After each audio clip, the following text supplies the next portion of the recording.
I know it always takes a little bit for the stream to actually go to YouTube. It's really annoying. I don't know why it does that, but that's the dealio.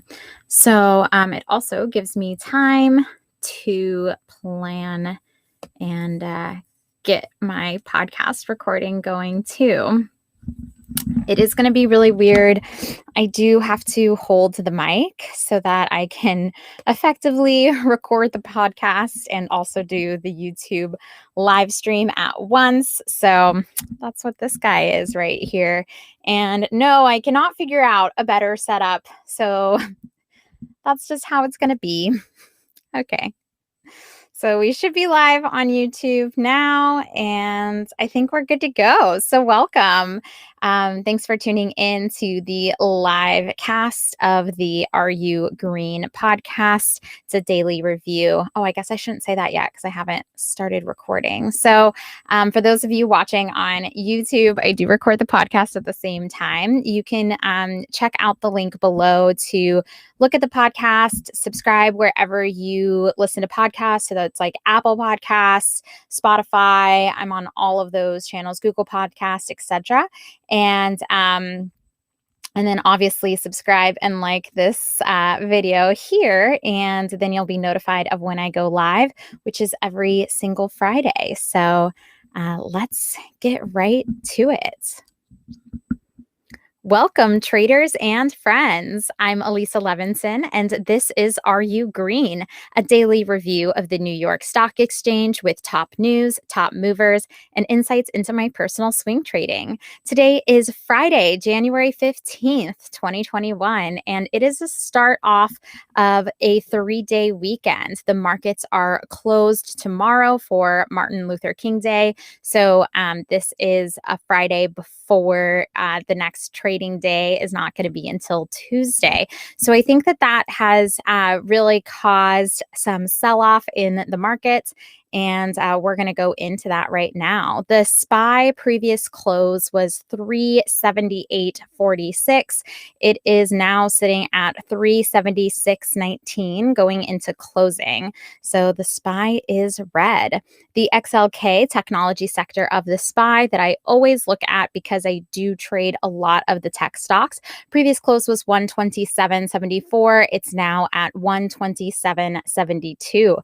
So it's also in the red. And now the question everybody wants to know, are you green in my personal trading accounts? No, I'm not. I am also in the red today. I started out green. I also had a really great week with some good sales. I added to some trades today, started a new swing trade, but I am in the red along with the market, but I'm not concerned. After the break, we'll talk about the top news today with COVID. We'll look into the markets and sectors today, as well as a few stocks that had a crazy big week and are now pulling back. So stay tuned. And then on the podcast, we have like a second break. And then for YouTube, we could just get right into it. So today we had 2 million confirmed COVID deaths worldwide. Such a difficult milestone. 1 in 5 of those deaths are actually from the United States. So the United States numbers are still increasing every day. It's like the September 11th terrorist attacks, that amount of death every single day. I say things like this because we all are getting COVID fatigue, and it's really important to keep in mind that we are still in a pandemic. The only end to this pandemic is vaccines. And yes, they are rolling them out as we speak. Yesterday was an exciting day because they did roll out 1 million vaccines in just one day. That gives me a lot of hope for President-elect Biden's plan to vaccinate 100 million in the first 100 days of his presidency. So I do think that goal is going to be met, especially since people are just now waking up to how to roll these vaccines out. A lot of state and local representatives had no idea that they were even in charge of running this system when, in fact, people have been waiting to hear from these representatives. So basically, it's coming out a lot of miscommunication, and hopefully that will all be cleared up soon. Right now, we are having the worst week since the end of October for the markets. The leading sectors today, it's really just real estate, and it's not even up 1% today. Energy is most notably down 2.94%. Financial sector is down 1.41%. Industrials down 1.18%. So definitely a lot of red. So I'm not the only one.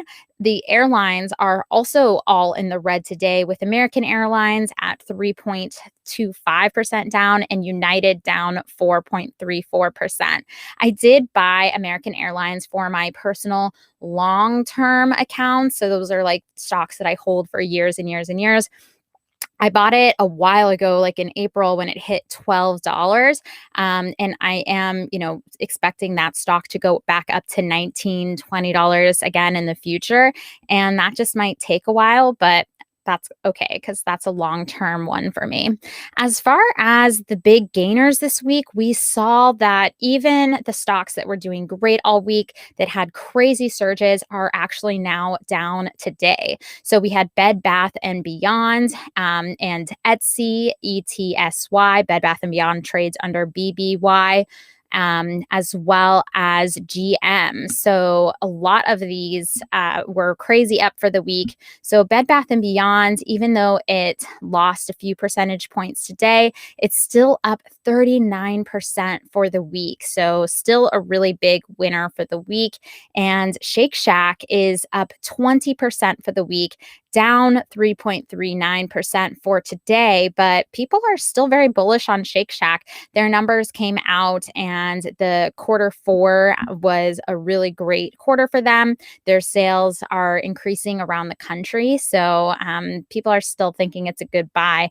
It's just interesting that all of these stocks that have been overextended this week are now pulling back on Friday. That's along with General Motors. That's been up 17% this week and down 2.5% today. The one stock that is not with this program at all is Tilray. This is insane. It trades under TILRY. It's up 76.9% this week and up 5.6% today. I'm pretty sure it's the only green stock. I'm just kidding. There's other ones, but it is pretty crazy to think about how high that stock is up. It's definitely not something I would look at shorting because you just never know how high these stocks can go, especially since so many of these market moves are not even tied to realistic numbers. It's just the kind of emotions and traders in the market. So that is all about the market. We are spending a majority today looking into my personal trades. I want to go ahead and share my screen and go into a chart review. For those of you who are new to my channel, I do trade with Thinkorswim for my chart review. I have a bunch of different brokers. Obviously, Thinkorswim is with TD Ameritrade. But as far as like brokers go, I have TD Ameritrade, I have Robinhood, I have Webull, but I do like the Thinkorswim platform for their charting. So I'm going to go ahead and share my screen. I'm still getting used to this. So it's, it's one of those things, but okay. And for those of you on the podcast, I am trying to figure out a way where I can record some of this and then also share some of this because I don't want the screen sharing parts to get a little boring for you guys listening to the cast. So I'll try to be as descriptive as possible when I talk about these charts. And first, we'll go into the trades that I added, and then we'll talk about the exciting sells and then the new trades. I'm also going to review trades that happened yesterday because yesterday was so news heavy that I didn't get any time to go over my actual numbers for trading. So the first chart I have pulled up is Coca-Cola KO. You can see that my favorite time frame is the 90-day 5-minute candle. So I just want to make sure that's sharing. Yeah. Okay. Looking good. So with this was a swing trade that I had gone into. It had been really bouncing between these pivot points here in this last week. But before that, it was trading above 50. So as soon as I saw it kind of break through that monthly pivot point there at 50, 53, this big drop, that's when I went ahead and bought. And I think I started it around this level here, around the 49.60s. For those of you, again, who are new, I do follow a pivot strategy. So I have those pivots on my chart for you guys to see, the monthly pivots, the quarterly pivots, and then the weekly pivots. As far as the strength of the pivot, so how big the resistance is going to be, the longer the time frame, the better the resistance. And so, week is obviously the weakest, and and then monthly, and then quarterly. And then if the pivots are close together, they're not like that on this chart, but if the pivots are close together, then that's an even stronger resistance point. I also have on my charts the high of the day, the average for the day, and the low of the day. These are just really great parameters, especially when looking at what levels to put orders in and etc. So anyways, what happened with Coca-Cola? So yesterday it dropped down below this quarterly pivot at 49.78. So I knew that I wanted to buy. Some people might have stopped out at that point, but because it's Coca-Cola, I know that this trade will work out. So I felt really confident. So I did go ahead and buy at 48.58. That was the level I bought at yesterday. And it looks like I put that order in and it got filled today. And my average now for Coca-Cola is 49.14. So I still have a target for this at this very strong point up here, 52.30. So my sell is going to be at 52. This strong quarterly pivot there makes me feel fairly confident that it will get there, and I'm in no rush. Then we have Facebook. Let's look at Facebook. So Facebook was a trade that was driven by the news. So when I saw a drop, I started adding to my position. My position started at 254. So right here, for those of you watching the ticker here. So this was the day that I started on that. That was January 12th. And you can see this huge movement right off the open. It's those types of big drastic movements that I like to buy at. In this case, that movement was right into these two pivots, a quarterly pivot and a weekly pivot, both around 252.92. So that's where I bought, or that's, definitely where I bought. It looks like I started to buy a little bit early below the lowest point of the day from the day before. A lot of times when these tickers bounce, they don't bounce past that low of day. So if I really want to swing something and I'm afraid I won't get into it, I go ahead and buy a small size there to make sure that I can at least get into the trade and it doesn't bounce without me, essentially. But I did enter in small size so that I could have room to add, and I'm really glad I did. I added at 251.12, and then I also added today around 250. So my average is around 253 right now, and I still have some more room to add, just depending on where the ticker goes next week. I'm going to look to put orders around this 249 area there, and you can see again, it's just kind of bouncing between these two pivot points now. So that's why I love the pivot strategy. It gives me a really great virtual tool so that I can read the charts and feel confident in my decisions. Sorry, guys, I'm going to have some tea and then we'll go into the next one. It's JKS. Maybe I should bring up the chart before I drink my tea. So JKS, I feel really confident in this trade because of the solar name, and I know that under Biden, they'll definitely thrive. The solar industry will. So that's why even with today's big drop, I was not upset about it. I was doing an average before around 63.87. So for you watching on YouTube, why around that point? I'm waiting because that's a quarterly pivot. Ta-da! Okay, yeah. So, of course, that's a quarterly pivot point. That's why it was a really strong buy point for me. I did go ahead and buy lower down at 59.85 yesterday. And, or it looks like maybe that ad was today. Let me take a look. 59. Yeah. So that ad was today. It dropped below this weekly pivot point. And at that point, again, I had a choice. Do I want to stop out of this trade, which some people might do? But I am more of a long-term swing trader. I hold my trades for up to 90 days. I follow a very strict time stop out, not necessarily a movement or price point stop out. So I wanted to continue to give this trade time to work. So that's why I went ahead and placed a lower order buy down at this 59.85 point. And my average is now around 62. So I feel really confident for sure that it will break above this 63.99 pivot at some point. And my target to sell is going to be right around the 65 area because there's a strong monthly pivot at 66.34, and I want to sell a little bit before that.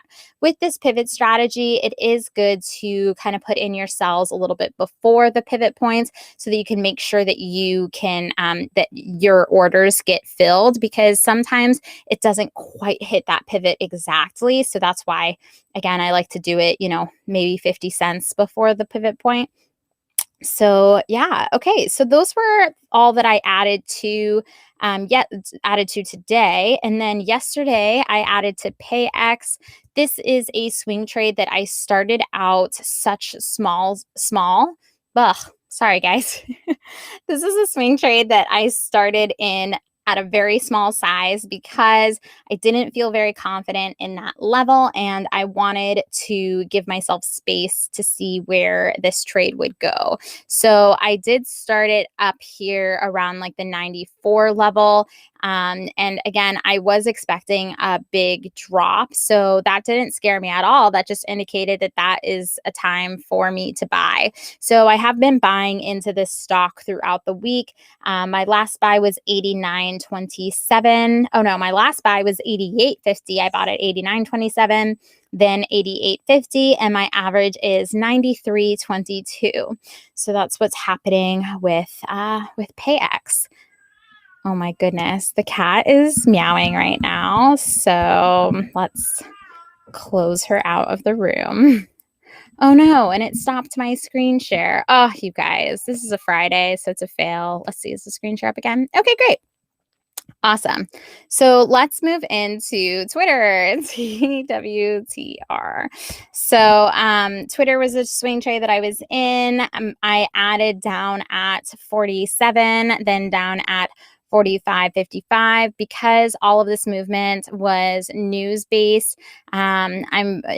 Because obviously of everything going on with the social networks and content monitoring, etc., I just felt like this is kind of an artificial drop. So I'm happy and emotional, which is what I look for. So I'm happy to continue to buy into it. My average is now 46.48. I am going to be interested to see if maybe I should stop out if it gets below this 43.50 area. If I'm really concerned about stopping out, I do like to look at the 90-day 1 hour. This not only gives me a quick snapshot of 90 days, but it also gives me the hour candles so that I can look below at this MACD line and see what the trend is doing. So I love this MACD indicator. It's a really great tool to kind of track your trends. So what I like to do is I like to zoom in on the most recent time that I'm looking at. So I'm going to click that there, and this got us to zoom in, and so that we can look at the last few days here, right? So you can see that here, the MACD line, that's this blue one right here, was below this pink line. That's the signal line. So this was showing us that there is going to be a sell-off, right? So that's when that crosses. It's showing it that it's going to be a sell-off. So sell, sell, sell, sell, sell, and we can see that trend happening there. This is showing you that the trend might reverse, and it did for a couple minutes in the after hours trading there. And then right here, we see these lines are basically together, which is kind of showing me that it's flat.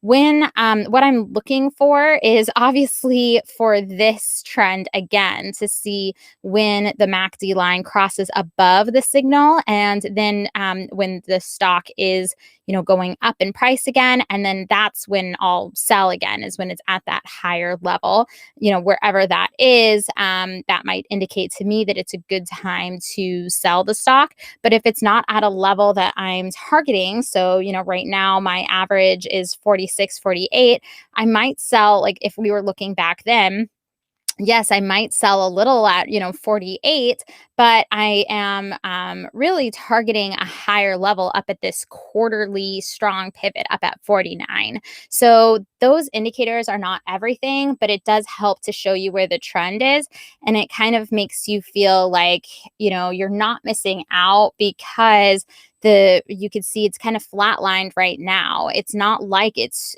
trending up to where people are buying. So this kind of helps you follow the trend. I hope that made sense. So anyways, that's that portion. Oh, and for those of you who are confused why I have two, I just honestly, I like having both of them. This top one up here is weighted with the volume of the trade, which for Twitter, you have a lot of volume. So you can see that here. For other stocks where you don't have as much volume, it's also helpful to have that to really see, if the traders are there, to how far along they'll move along that trend. A lot of people mistake this line right here for the volume, those green and reds. Maybe I'll zoom out so you can see what's going to be our next.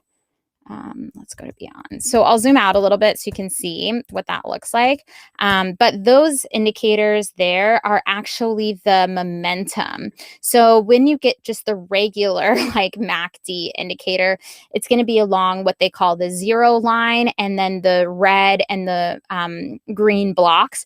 They're actually measuring the momentum of the trade. So how far of a difference it's going based on the other way is the most simple way I can think of explaining it. And then with this volume one, you can see here that below, that's showing me how much volume there is in the trade. So anyways, that's my charts. That's why I have two there. And I like it that way. And that's the thing that I love about trading charts. I get it. A lot of people love that theirs are like, that black screen. Honestly, my eyes cannot adjust to that black screen. So, I changed mine to be the light view. I also put in some fun colors for all sorts of things, because it just helps kind of trigger my mind. I customize my colors for my pivots and so on. You can do that. You could do everything like that with your trades.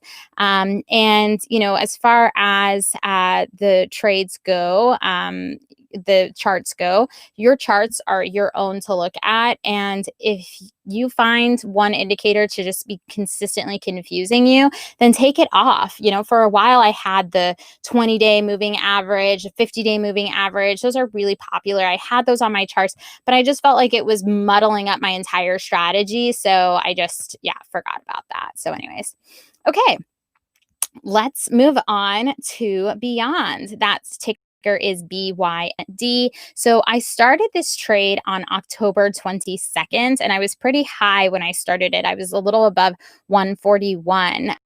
And obviously, since then, it just went down. So it was originally my target for this was 152.30. You can see my alert here on my chart. I do use not only Thinkorswim for charting, but I also use it for alerts.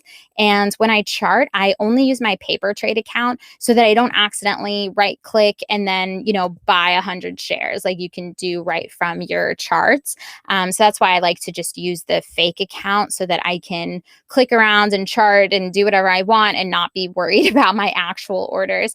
But yeah, you can still see that alert up at 152.30 where I thought it was going to go initially, and it went against me. I really should have stopped out, but I wanted to hold strong on this trade. I'm not sure if it was a good decision or not. I obviously did make a profit from it, but I held it for a really long time. I even had this artificial stop line in it. You can see I did this line myself. I put stop and I put it right along the monthly pivot at 116.46 because my last entry was 117 and I was like, okay, I'm fully sized into this trade. I cannot size in anymore. That to me is another indicator that maybe I should stop out. So I put in that kind of artificial stop. It didn't really go much below that. So that's why I've kind of held on to it. And I'm glad I did hold on to it at that point. It's just interesting to know, like, what if I had to stop a while back? But that's not how I do my strategy. And it did work out for me. So I had my sell levels at 141.65. My average had gone to 135.36 as I continued to buy into this trade. Maybe I should go to a 90 days one. But you can see how crazy this ticker has been. It had this huge jump up and then this long grind down, which I was a part of. And I did think that, it was going to bounce when it hit these levels down here, and it didn't. It just continued to drop, and then the bounce came way late. So, I mean, it's just an example of how you just cannot predict how some of these long after hour drops are going to go for you. Do I think that maybe if I could continue to hold on to this ticker, it will reach 152.30? Yeah, I actually do think it will get there, but my trading strategy says 90 days. I'm at like 85 days. And when I saw that big jump up and it got past this monthly pivot point there, I was like, this is the time to sell. So that's why I sold. Again, since my average was 141.65 for the sell, I ended up making 6.29. So I'm really happy. Over 6 points is a great swing for me. So I'll take it. And that is my trade with BYND. The next trade I sold was actually yesterday. It was with Phantom Pharmaceuticals. I'll pull up this. I didn't love this trade in the beginning because of the low volume.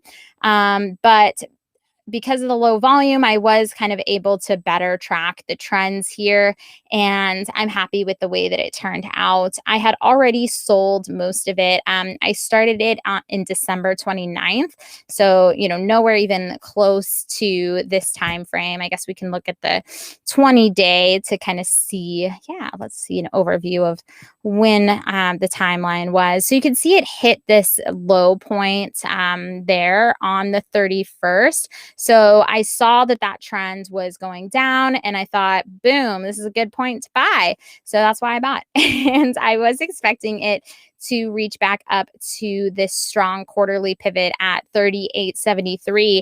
And that's where I originally had my levels in to sell. But then as soon as I saw this grinding up, it was not grinding up as fast as I was anticipating. And I should have known because of volume. So I should have really known, but again, I just wasn't sure. And at that point, I reevaluated my sell levels. I sold some, and I sold most actually there. And then I went ahead and put my highest sell up at 37.50.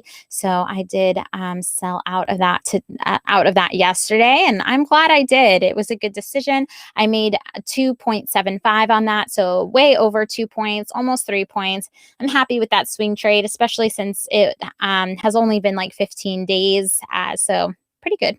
Then we have Overstock. So that was another one that I started in mid-December. So OSTK is the ticker. I gave myself a lot of room to add on this one, and so my average ended up being 58.84. When we look at the chart here at this 20-day chart, you can see where it was going up to these really high, like 68 levels, and then coming back down again. And so as soon as I saw some of these big drop downs and then a bounce there, I knew I wanted to buy in on it. So It looks like I got in around here when it was making that big emotional drop. I love those days. Those are the days where I buy. And I did get in at 58, a little bit. Actually, sorry. I did originally start the trade around here because again, it's that low of the day before. So I started it at 60, but then it continued to fall. And then it had a huge fall here. So I felt really strong about this, but also very risky. So I went ahead and bought a little bit more. It only lowered my average to 58.84. And I put in another stop. So this is another artificial stop down at 47.03. It's awesome to see like my research actually come through because that stop was pretty great, guys. How accurate was that? Look, it didn't go below that. Like, awesome.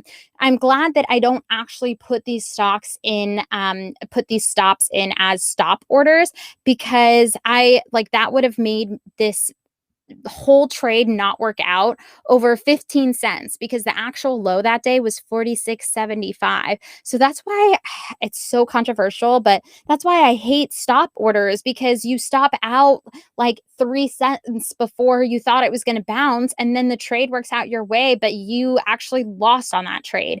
So again, that's why I give things a little bit of a room, and I do put in stop levels, but I don't put in the actual orders so that I can evaluate if things are consistently dropping a little bit below my stop orders. At that point, then what I'm doing is I'm selling on the pops, and I'm just sizing down and sizing down and sizing down so I can lose the least amount as possible. So that's my strategy. I know a lot of people have a lot of money to throw around, and they're just like, okay, well, I'll just lose this $500. But that's not how my account is. I'm a small size swing trader. I talk about it all the time. I don't have the $25,000 account to bypass the pattern day trader restriction, which makes it to where if you have less than $25,000 in your account, you cannot execute more than 3 day trades in a 5-day period. So because of that restriction, I am swing trading, and because of my small account,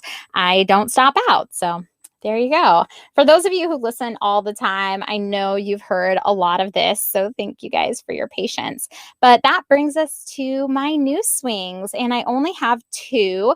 We have Laser, LAZR, and then we have Corsair Gaming, CRSR. Laser was a swing trade from yesterday, and let's pull up that ticker. I did buy a little bit more today. Still on this 20-day. Let's go back to 90-day, 5-minute, my favorite time frame. So we can see here, I entered in this trade for a few reasons. I just love the movement, right? I love when I can see, big candle moves up, big candle moves down. It makes me feel confident that this is going to be a ticker that is going to move. So yesterday, my average was 31.69. I bought a little bit when it had fallen below this strong monthly pivot point here, and that's what I bought. Today, I bought a little bit more as it continued to drop. I had an add to my swing at 31.13, and then another add at 30.75. Those were small adds, so I'm still around at 31. So that's where I'm holding here. This is a really strong pivot point, so I am expecting it to bounce here. And my target to sell this isn't that large compared to what I'm holding now. My target to sell is just around 32.57. A part of me wants this to continue to drop, and we'll see what happens. I do think it will stay strong on that pivot, but if it does drop, I'll be buying again at this 29.79 level. I'm not fully sized in this trade, so I've got money to spend and money to add to it, and I'll do another add down there at 29.50, and then hopefully there'll be a bounce there. So again, it's a new trade, so I'm going to give it that time. And it does look like the trend doesn't know where it wants to go. I see that on my MACD lines. The MACD line and the signal line are, just right on top of each other. Even if I zoom in there, let's do that there, we can see that they're still below zero. So it's still kind of in the sell-off mode. And we'll just have to watch next week to see where it goes. So that's laser. Let's look at Corsair Gaming, CRSR. I like sharing my charts with you guys. It makes me feel like you're like really in my world. It's a little personal. I think that's why a lot of traders don't share their charts. And for those of you out there who trade and you don't really know what you're doing when it comes to charts, I would just tell you to spend more time researching charts, get more and more comfortable, really look up charts in different time frames, zoom in different areas, and just do everything you can to be acquainted with it. Because I can tell you, I invested in the stock market for years without even paying much attention to these charting nuances. And since I've been charting, I feel so much more comfortable with my trades. I feel comfortable with my entry points, with my exit points. What helps me a lot too is this pivot strategy. So that's just a little plug in there. So Corsair, I started today because of a few reasons. One, there is this strong level up here at 42.59, and then this strong pivot at 35.20. So from 35 to 42, I like that spread. That gives me opportunity to make the kind of points I'm looking for. And I can also see, where this would bounce between that kind of corridor, and I'd be really happy with it. So I started in small size today at 37.85. And that was again because why, guys? Why? Those two pivot points, they're stacked on top of each other. See, there's a monthly pivot and a weekly pivot. So amazing. So anyways, and then of course, what happened? Boom, it dropped right into those pivots and then bounced right back up. So, I mean, it's this type of data, it's this type of chart that keeps me going. It gets me jazzed because I feel like in this insanity that is the stock market, I can rely on my pivot points. So, anyways, what was I talking about? Okay, so that's obviously where I bought. 37.85 is my average. Why did I not buy in this 37.56 level between those pivots? That's again because I like to buy a little bit before the pivot so that I don't get missed, so that it doesn't bounce right before it gets there. So if you guys are wondering if I believe in the pivot so strongly, why didn't I go there? That's because sometimes it does bounce a little bit before and I didn't want to miss out.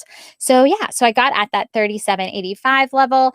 I was hoping I was pretty small size because I was hoping that I'm going to see this drop, and it might do that next week, which would be great because then I'm going to buy a lot more. And I'll be buying into this, 35.70 level. I'll probably place a couple orders at 36.33 as well. But my first goal, once I saw it bounce, then I thought, okay, well, if it continues to bounce, I would go ahead and sell a little bit, if it gets back up to the 41 level to take that profit there.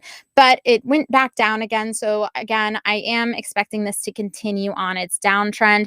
Looking at the MACD lines, it looks like it is, moving down, and I'm okay with that. There are some higher pivot points up here for like longer opportunity targets. So that's probably what's going to happen. I'm hoping that we'll continue to see this drop next week. I'll get to size in a lot more, especially at a lower price point around that 35 point. And then I can sell some at 42 and then leave a good chunk on for like 48.38. So, we'll just be watching this chart together. Okay, well, we did a lot today. So thank you all so much for checking out this video and the podcast, of course. Thanks for listening to Are You Green? Again, tomorrow, not tomorrow. You guys sharing my charts got me all flustered. Tomorrow is Saturday. After that, we've got Sunday. Then Monday, there is no trading. So don't forget, on days where there's no trading, I don't have a podcast. But tomorrow, because it's Saturday, there's going to be a weekend edition of Are You Green? So make sure to check that out. It is part 2, talking about the dot-com bubble. Part 1, listen to that if you haven't. It goes all into where the economy was at the start of the bubble, all of the different factors that made it possible for all these dot-com companies to start raising millions and millions of dollars.